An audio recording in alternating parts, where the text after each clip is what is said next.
Stars shimmered beyond the hull of the Zalcor observation dreadnought, their light bending through sheets of polarized glass. The bridge was silent except for the whisper of instruments. Dozens of alien eyes watched the tactical display, where a tiny blue sphere, designated humanity's cradle, floated in a sea of red enemy markers. To the Zalcor, war was mathematics, fleet tonnage, energy yield, acceptable loss ratios. But what they were about to witness would make those numbers meaningless. The broadcast from the neutral relay station flickered to life. On the holoscreen, the human flagship Resolute held position near the outer ring of Mars. Its hull was ugly, angled, blackened, armored like a relic from an age when ships were hammered together by hand. The Admiral's voice, crisp and calm, carried across the encrypted spectrum. All units, engage defensive pattern Delta 9. Civilians clear of vector. We are authorized for full retaliation. The translator struggled to render the tone. To Zalcor ears it sounded almost casual, as though the Admiral were discussing weather. Humans truly believe they can resist the Dominion? Commander Sareth murmured. His scales reflected pale light. Their fleet numbers less than 1% of the invaders' mass. No one answered. Curiosity held the bridge. On screen, the Dominion fleet advanced. Perfect formations of silver arcs, energy lances already bright. Then the first human volley fired. There was no elegance, no precision targeting, only chaos. A cloud of kinetic slugs accelerated to impossible speeds, a storm of magnetized debris that tore through the void. Dominion shields flared. Several ships vanished. The Zalcor analysts leaned forward. Primitive ballistics, one whispered. No guidance systems. They simply throw metal. Yet the readings spiked again. The slugs were coated with nanite shrapnel that burrowed through hulls before detonating. The screen filled with expanding plasma clouds. Sareth felt an unfamiliar chill. They calculated the enemy's shield harmonics and exploited it on the first salvo, his adjutant finished quietly. The Dominion counterfired. Dozens of beams lanced toward Mars orbit. The Resolute rolled, venting decoys and heat flares that mimicked its signature. Smaller human frigates interposed themselves, deliberately taking hits. The Zalcor gasped. They sacrificed their own vessels, voluntarily? On the human channel, a pilot laughed through static. Make it count, boys. For Earth, the feed shook as her ship rammed a cruiser twice her size. For a heartbeat, the image froze. Two silhouettes colliding against the glare of the sun. Then both were gone. Impact confirmed, a human voice said. No triumph, only duty. Sareth turned away from the screen, unsettled. The Zalcor had studied thousands of species. None fought like this. Most valued survival. These humans fought as if destruction were simply another tool. Minutes stretched. The battle grew dense. Every time the Dominion adapted, humans improvised, firing nuclear shells at point-blank range, flooding the vacuum with reflective dust to blind targeting sensors, slingshotting damaged ships to use as kinetic bombs. At last, the Dominion line faltered. They are winning, an aide whispered. Impossible, Sareth said, yet the data told the truth. Dominion losses exceeded projections by orders of magnitude. The human fleet, reduced to half, kept advancing. Then the feed changed. Ground channels from Luna showed soldiers disembarking. Men and women in gray armor, faces hidden, movements synchronized not by implants, but by instinct. Sareth leaned closer. They fight planetside as well. Yes, came the analyst's tremor. They deploy while the space engagement continues. Simultaneous theaters. On Luna's surface, Dominion walkers descended in pillars of fire. Humans waited behind trenches cut from regolith, silent, weapons grounded. When the first walker stepped forward, they unleashed a wall of missiles so dense the cameras flared white. The Zalcor bridge filled with light. When the image cleared, the battlefield was smoke and molten rock. Human soldiers advanced through it, calm, methodical, dragging the wounded enemy clear of wreckage even as they fired on the next wave. Sareth whispered, "They show mercy in the middle of slaughter." His adjutant answered, "Perhaps mercy is their weapon." The Dominion fleet began to break. Transmission after transmission collapsed into static. Human ships, battered beyond recognition, still moved in formation. The Resolute turned toward the remaining enemy flagship. Admiral Reyes' voice echoed, They wanted to see what happens when humanity fights. Let them watch. The flagship accelerated past safety thresholds. Every reactor overloaded. The explosion was visible from the moon. Silence fell across the observation bridge. The Zalcor had no words. Where once an armada stood, only drifting fragments glowed against the dark. Finally, Sareth spoke. End the recording. File under species classification, pending. Another voice asked, what do we call them? Sareth looked at the ruin of stars on the monitor. Not saviors. Not monsters. Just humans. He left the bridge without waiting for orders. The others remained, staring at the void that still burned where the human fleet had died and won. Hours after the explosion over Mars, the debris field still glimmered like a second constellation. Every sensor across the quadrant recorded it. The flare, the radiation pulse, the impossible data trails of human weapons that shouldn't have worked. At first there was silence from the rest of the galaxy. Then the transmissions began. In the council chambers of the Keth Dominion, ministers argued across a holographic map. It was chance, one said. Statistical noise. The humans overreached. Their fleet is gone. But the numbers on the display kept rewriting themselves. Losses were not noise. They were annihilation. The Dominion fleets nearest to Sol went dark one by one. Far beyond them, other powers watched. The Oven hierarchy deployed probes into the wreckage, harvesting fragments of human ships, scanning every shard. Their reports made no sense. Primitive alloys resisting directed energy, biological material fused with circuitry, data cores that still pulsed with encrypted signals long after power loss. Impossible, the Oven scientists whispered. They fight with machines that refuse to die. From deep space came a coded message. The surviving human vessels were regrouping. The war wasn't over. It was moving outward. The Zalcor dreadnought still drifted at the edge of Mars orbit, its bridge crew staring into the spreading halo of debris. Commander Sareth had not slept. He replayed the human admiral's last words again and again. They wanted to see what happens when humanity fights. Now, other species wanted to see too. The second wave arrived without warning. A coalition of mercenary fleets, hired by powers too proud to admit fear, dropped out of FTL near Jupiter. Dozens of capital ships, each bristling with plasma arrays, advanced toward the remaining human outposts. Human transmissions filled the spectrum, short bursts, coordinates, coded commands. No rhetoric, no threats, just cold preparation. From the Zalcor viewport, streaks of light arced from Earth and Mars. New vessels, hastily constructed, crude even by human standards. They weren't beautiful. They were fast. Sareth leaned closer. They built more? In hours. Not built, an analyst corrected softly. Released. Stored within asteroid caverns.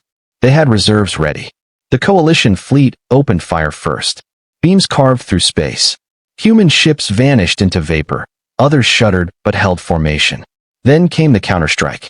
Instead of targeting enemy ships, humans fired at Jupiter's upper atmosphere. The alien crews hesitated, confused, until their sensors registered the shockwave. A focused detonation of hydrogen layers compressed by kinetic bombs, turning a portion of the planet's storm into a radiant spear of plasma. It engulfed the coalition's front line. Communication feeds screamed, then went silent. The surviving aliens tried to retreat, but the humans were already among them. Frigates diving through debris, railguns flashing like lightning. From the Zalcor bridge, the spectacle looked unreal. Streaks of light weaving through fire, small dark shapes cutting apart leviathans. Sareth whispered.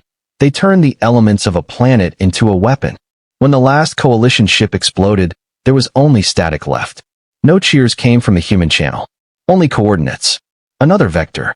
Another enemy position. They were moving again, this time toward the inner colonies of the Dominion. Sareth's adjutant spoke softly. Should we warn them? Warn them of what? Sareth replied. They already know. They just don't believe. Days later, the news reached the core worlds. Humanity's counteroffensive was not an army. It was a tide. Small fleets, stealth teams, drone swarms. All advancing, all independent, yet perfectly synchronized. Every alien power that joined against them vanished from records within hours. Entire systems went dark. On one of those worlds, a council of the Terran Empire met in emergency session. They had studied warfare for centuries, their doctrines perfect, their simulations flawless. They believed they could understand the pattern and stop it. They sent their first fleet, 40 capital ships, shielded moons among them, into the path of the humans. For 6 hours the battle raged across the dust clouds of the Velith Nebula. The Terran broadcast it live to the galaxy, confident that their victory would restore order. Instead, every viewer saw something else, the slow, relentless dismantling of perfection by chaos. Human ships darted between the clouds, cutting power just long enough to vanish from sensors, then reappearing behind the enemy line. Their missiles split mid-flight, shedding decoys and nanite dust that blinded tracking systems. Every explosion became a mirror that hid the next attack. The Terran formation broke apart. The broadcast continued until the final flagship imploded. The screen went white, then black. Across the galaxy, species watching the feed sat in silence. The humans were not fighting for territory or conquest. They were fighting because someone had come for their home, and they refused to lose it again. On the Zalcor dreadnought, Sareth watched the end of the transmission. The light from the nebula flickered across his face. "Commander," his aide whispered, "what should we do?" Sareth looked toward the faint blue dot on the monitor that marked Earth. "Remember them," he said quietly, "and stay out of their way." The war front had no borders anymore. It spread like light through crystal, refracting across systems until every star carried rumors of humanity's wrath. Worlds that had never heard of Earth now whispered its name in fear. In the ruins of the Velith Nebula, fragments of shattered Terran ships drifted like ash. Human recovery teams moved among them, silent shadows collecting data cores and survivors alike. They didn't gloat. They didn't taunt. They simply gathered what was left and vanished. The Galactic Assembly convened in haste. Delegates from 100 species filled the great hall of Korvath Station, their forms flickering in overlapping holograms. Arguments overlapped in 1,000 dialects. They can't be reasoned with. They fight like extinction itself. They're still primitive. Contain them before they spread further. The Assembly speaker, a translucent being of light from the Eir Collective, raised a tendril for silence. Contain them? How, it asked. The fleets of the Dominion failed. The Terran failed. The Coalition failed. You all watched them fail. The hall went quiet. From a distant feed, a human signal broke through the interference. The image was grainy, but the voice was clear. "This is Admiral Rowan of the United Terran Defense. We are not conquerors. We are survivors. You came to our system with fire. We answered in kind. Do not mistake restraint for weakness." Then the transmission ended. For some, that message sounded like peace. For others, it sounded like a threat too large to ignore. Within weeks, the Keth Dominion secretly assembled an alliance, 7 major species, pooling fleets and technology into what they called the Containment Initiative. They would strike before humanity grew stronger. They believed coordination and superior numbers would finally end the nightmare. Their fleet jumped toward the soul expanse, spanning half the galaxy. But humans were already waiting. The first warning came when the initiative's navigational charts began to change mid-flight. Entire star maps blinked out, replaced by false coordinates. AI navigators went silent. Every system they had plotted was already under human interference. "Impossible," their commanders shouted. "They don't have the range." They did. When the fleet emerged from FTL, the stars themselves seemed wrong. They had dropped into an engineered trap, an artificial cluster of asteroid fields seeded with orbital mines. Human drones swarmed like insects, latching onto hulls, drilling into armor, rewriting targeting systems. The aliens fired wildly. The void burned. And then came the human main force. Not massive battleships this time, but a web of smaller vessels, each one coordinating through quantum entanglement links, each moving as if a single mind guided them all. Every alien ship they struck lost not just weapons, but navigation, communication, everything that made them part of an army. The initiative collapsed within minutes. From far across the stars, the broadcast reached every corner of the assembly again. It showed not triumph, but horror. One of the initiative's largest carriers splitting apart, while human boarding teams descended through the wreckage, flames reflecting off their visors. There was no screaming, no drama. Just soldiers doing what they had been trained to do, finish the fight. In the aftermath, Those who survived described the humans as ghosts. They moved with terrifying calm. When captured, they said nothing. When killed, their suits self-immolated, erasing data, DNA, everything. The galaxy began to realize something chilling. Humanity had learned from every war they fought, and they remembered every lesson. Even the Zalcor dreadnought, still observing from the edges of conflict, could not stay neutral forever. Commander Sereth received new orders: follow the humans, study their strategy, and report any weakness. He accepted, but deep down, he knew there would be none. His ship tailed a Terran fleet through the Dead Spiral, a region of collapsed stars and gravitational rifts. He expected chaos, but what he found was precision. Human ships glided through gravitational waves with mathematical grace, their trajectories bending light itself. They used the turbulence as camouflage, weaving between dead suns like predators in shadow. Then the sensors detected something impossible: human vessels entering a black hole's event horizon and returning moments later, unharmed. The Zalcor bridge fell silent. "Did we just witness?" an officer whispered. "Faster than reality travel?" Sereth couldn't answer. He only recorded the data, knowing the assembly would never believe it. Weeks passed. More systems fell silent. But this time, it wasn't destruction. It was surrender. Entire planets deactivated their defenses at the first sign of Terran fleets. Populations broadcast messages of neutrality or desperate pleas for peace. Humanity didn't occupy them. They simply marked the coordinates, then left. The galaxy couldn't understand it. For all their power, humans seemed to have no interest in ruling anyone. That was what made them terrifying. Because what kind of species could shatter empires and walk away as if it meant nothing? In the shadows of the Korvath assembly, secret councils began plotting again. "If they will not take control, they must be forced to join," whispered the airy delegate. "Integration is the only way to contain them. Bring them into our network before they act again." Plans were drawn. Ambassadors were sent. And somewhere, deep in the dark, a human AI intercepted every single transmission. Earth already knew, and they were preparing. The plan was supposed to be subtle. The assembly had learned. No more direct assaults, no declarations of war. They would use precision, infiltration, and control. Across the spiral arms, they dispatched fleets disguised as trade convoys, science vessels, and diplomatic escorts. Each carried one mission: surround the Terran expansion zones and cut their networks apart. They believed it would work. They believed humans could not fight a war they didn't see coming. But they never noticed the silence. Their probes stopped reporting hours before the launch. Their data streams flickered, lagged, then normalized, too clean, too perfect. And by the time they reached the edge of human space, the trap had already closed. The first explosion came from nowhere. A pulse wave of microwave energy swept through the void, frying every stealth field in a 1,000-kilometer radius. The trade convoy convulsed, its cloaks burning off to reveal rows of armed dreadnoughts. From the shadows of the asteroid belts, Terran cruisers emerged, their hulls coated in shifting alloys that bent light like liquid.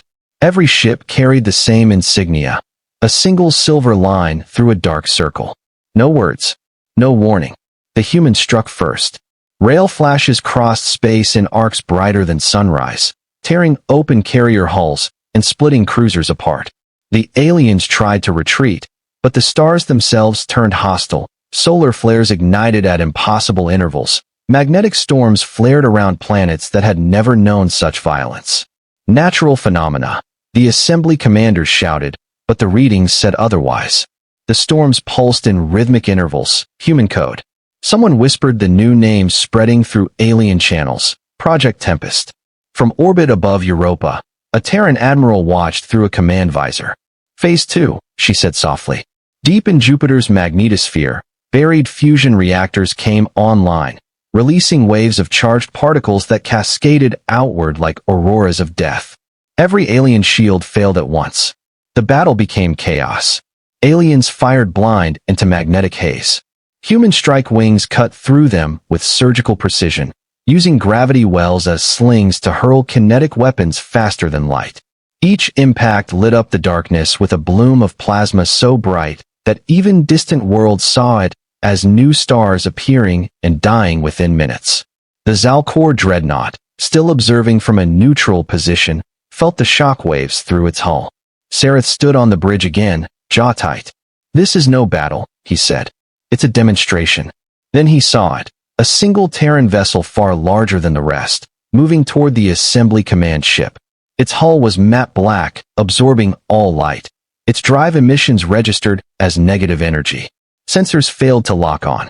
And when it fired, no one heard the sound. Only saw space itself distort, folding into a wound that swallowed half the alien fleet. When the distortion collapsed, there was nothing left. Not wreckage, not radiation, only silence. The humans called it the null lance. A weapon that didn't explode, it erased. In the aftermath, the surviving assembly ships broke formation and fled toward the core. But the humans didn't chase. Instead, they began transmitting. Every channel, every language. "This is the United Terran Defense. Cease your interference. Withdraw your fleets. You have 2 cycles to comply. After that, we will assume continued hostility." Across the galaxy, the message repeated. In the core worlds, panic erupted. Thousands of governments ordered evacuations, archives purged, weapons mobilized. The assembly speaker demanded a counterstrike, but no one volunteered their fleets. Only one power answered the call, the Kree Dominion, ancient and proud, whose home system lay at the Galactic center. They believed they were untouchable. Their defense grid ringed an entire star, fed by a black hole power core. No force could breach it, until the Terrans arrived. The Kree sensors detected them first as gravitational ripples, small distortions near the event horizon. Then, thousands of signatures appeared simultaneously, arranged in a perfect spiral formation. "Impossible," their strategists hissed. "No fleet can survive there." But the Terrans did not merely survive. They thrived in the storm. Energy lances cut through the Kree grid like threads of glass. The humans used the black hole's gravity as a weapon, bending trajectories so their shots curved around the horizon and struck from behind. For the first time in millennia, the Dominion's central fortress trembled. Inside its core citadel, the grand strategist stared at the screens. "What drives them?" he asked, almost pleading. A whisper from his advisor. "Vengeance. Or survival. Perhaps both." Moments later, the citadel cracked open. Terran boarding pods flooded its corridors.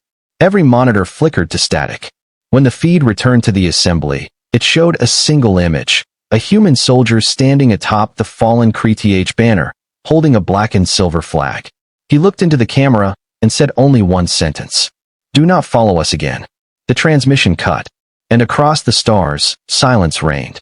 Even the stars seemed dimmer, as if the universe itself was holding its breath. But for humanity, the war was not over. It had only evolved. Their fleets withdrew into deep space, but sensors tracked strange new structures forming near pulsars, rings of metal larger than moons, corridors of light connecting system to system. The humans were building something, and no one knew what. Months passed in uneasy silence. For the first time in known history, the galaxy's wars stopped. Trade routes went dark. Fleets hid behind asteroid belts, their commanders afraid to send even a signal. Every eye, every sensor, every satellite turned toward the human sectors, toward the rings and corridors of light, now spanning several systems. At first, the assembly thought it was a weapon, a new null lance, perhaps scaled to stellar proportions. But even their best spies could not get close. Any probe that crossed the boundary vanished, its signal replaced by a soft pulse of binary, a repeating phrase, "Do not interfere." On the Zalcor dreadnought, Commander Sareth watched from a respectful distance. His ship floated at the very edge of Terran space, engines silent, optics dimmed. Through the haze of radiation, he could see glimpses of movement. Entire cities suspended in orbit, massive frames wrapping around stars, energy streams twisting like rivers of light. "What are they building?" his science officer asked quietly. Sareth's voice was hollow. "Something they believe they'll need." The assembly grew desperate. They convened an emergency council and dispatched a final reconnaissance force. Not soldiers, but scientists and diplomats, chosen for their neutrality. They would approach under white flag transponders, pleading for communication. But the humans gave no answer. The team reached the outskirts of the solar expanse and saw what no outsider had ever witnessed. The rings were not weapons. They were gates. Each construct spun around a collapsing star, stabilizing the singularity with impossible precision. Streams of matter flowed between them, like veins of molten light. The readings were beyond comprehension. Power levels measured not in terawatts, but in fractions of reality itself. The lead scientist whispered, "They're not arming for war. They're building an escape." Before they could transmit their findings, every ship in the envoy froze. Gravity bent. Space folded. And from the heart of the nearest gate, a human vessel emerged.